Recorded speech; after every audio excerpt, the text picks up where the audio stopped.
Use the first derivative test to determine the local extreme values of the function and identify the absolute extrema. Support your answer graphically. All right, so before I take the derivative, I'm going to rewrite this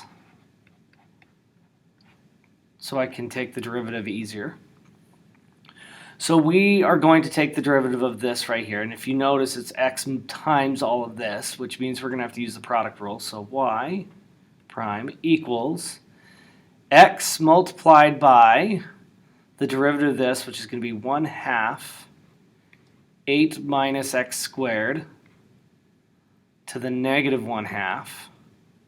And then that's going to be multiplied by the derivative of the inside, which is going to be negative 2x.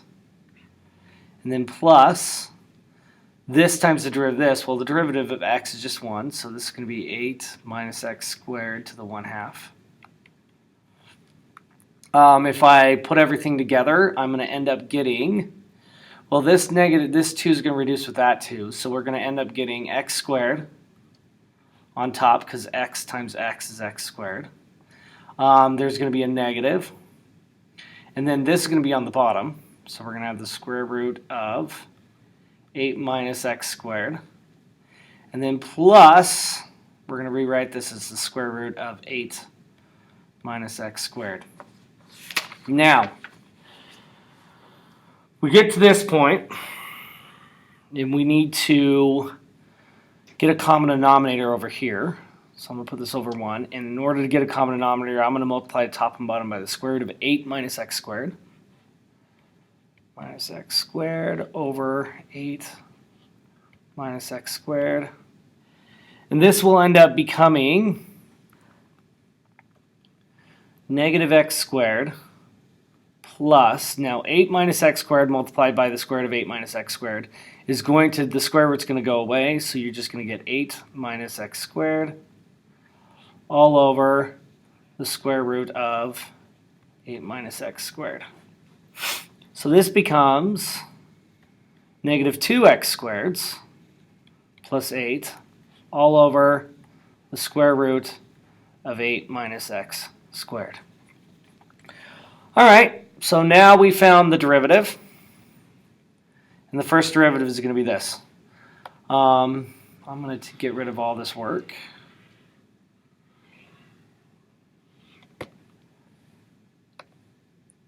And I'm going to bring this up. Okay, now we're going to be working with this. And we know that the extreme values are going to be where this is either 0 or undefined. So where this is going to be 0 is where the top equals 0. So if I subtract 8 and then divide by negative 2 and then square root, we get x equals plus or minus 2. So that's going to be part of our, that's going to be one of the extremes. We also have where it's undefined.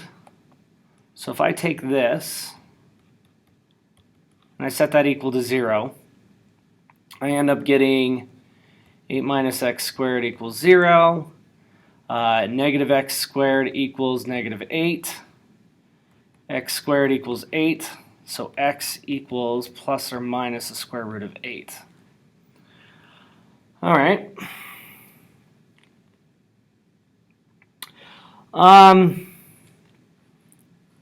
Let's now put these on our number line. So if I have a number line, I'm going to have negative square root of 8, negative 2, 2, and the square root of 8. So negative square root of 8, negative 2, 2, square root of 8. Okay, now we're just going to check different points. So let's check 0, since 0 is really easy. Now remember, we're putting this into y prime because we're trying to find the signs of y prime to know what's going on, not the signs of y. So I got to plug these numbers into this right here. So we end up getting 0, which is going to be 0 plus 8. So that's going to be positive on the top. And then 8 minus 0, which is going to be 8. Square root of 8 is going to be positive. Positive over a positive is positive. Now I'm going to check something in between -2 and negative square root of 8. Well, square root of 8 is going to be 2.8. So I'm going to plug in a 2.5 into everything. So if I take 2.5 and we square it, and then we multiply that by -2, and then we add 8, we end up getting a negative on the bottom. So this is going to be a negative. And then on the bottom, I'm going to get 2.5 squared. And if you notice, I didn't put -2.5, which means this actually will work for 2.5 and -2.5 on top and bottom. Because if I take -2.5 and I square it, I'm going to get 6.25. If I do positive 2.5, I'm going to get 6.25.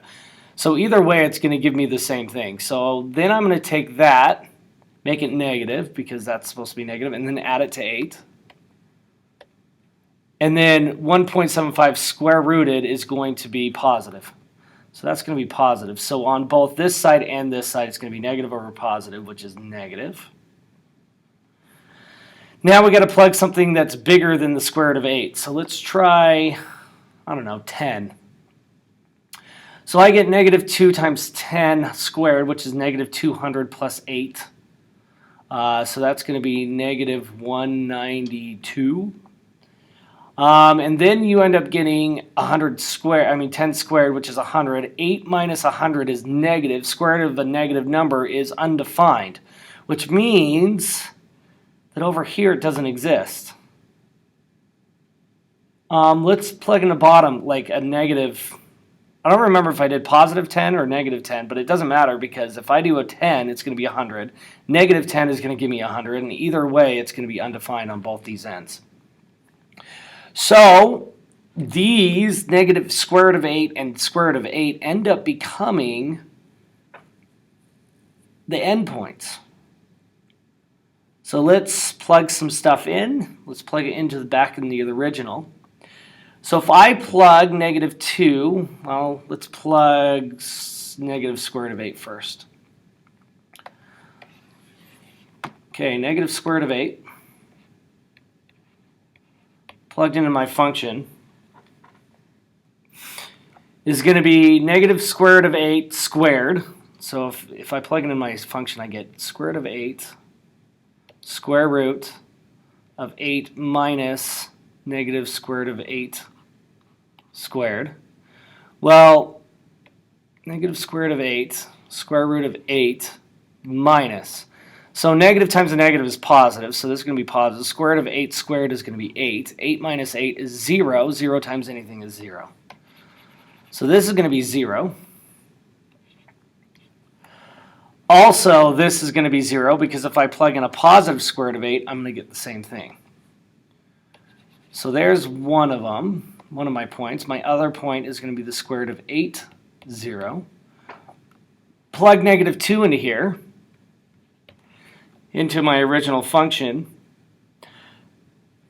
and I'm going to get -2 square roots of 8 minus -2 squared. And that's going to give me 4. So I get -2 square roots of 8 minus 4.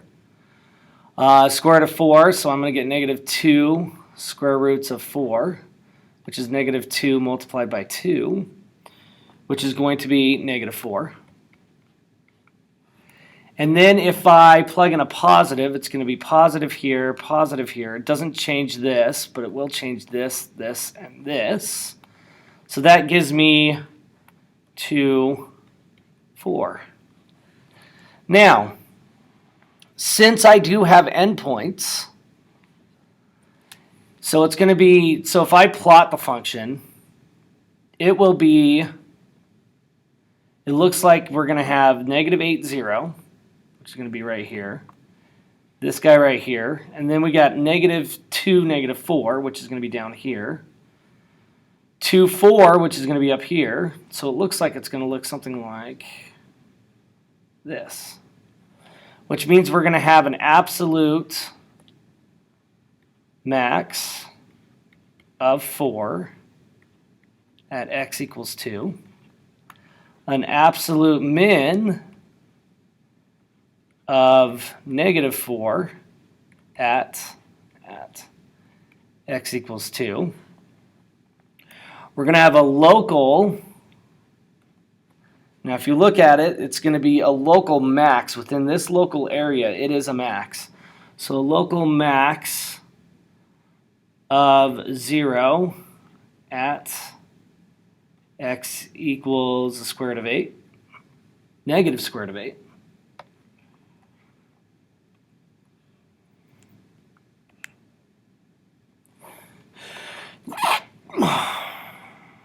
And then we're going to have a local, right here it's a min,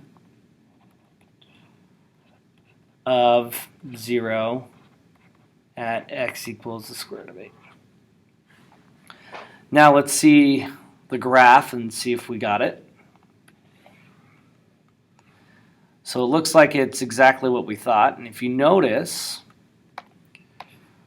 right here, the function doesn't exist. It's exactly what we said. So we have a max here, we have a min here, we have a local max here, and a local min here.